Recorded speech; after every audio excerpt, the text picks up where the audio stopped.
Rick, when are autopsies done when a suspicious death occurs in Virginia?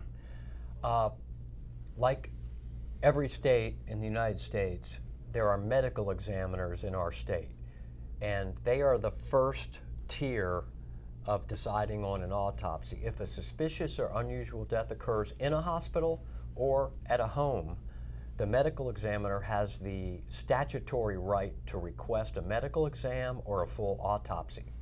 Now, when a suspicious or unusual death occurs in a hospital and the medical examiner is not involved, the family or the physician or the hospital can request an autopsy in that circumstance. And Rick, what's the difference between a private versus a public autopsy? That's a good question too. I really look at it like there's three different kinds of autopsies. There's the first one with the medical examiner, and they can trump all other requests. But if the medical examiner is not involved, the second type of autopsy would be one where the hospital, the doctor, or the family, or all unite and have an autopsy done.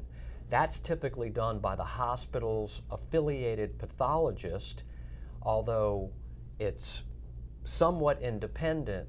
It's being requested by the doctor or the hospital in most cases.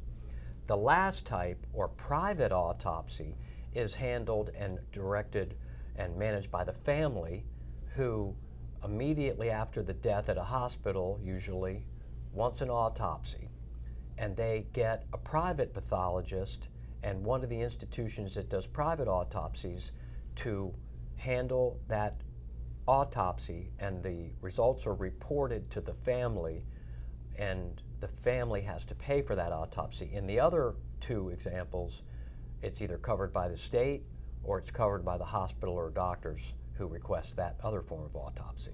Okay. Thank you, Rick.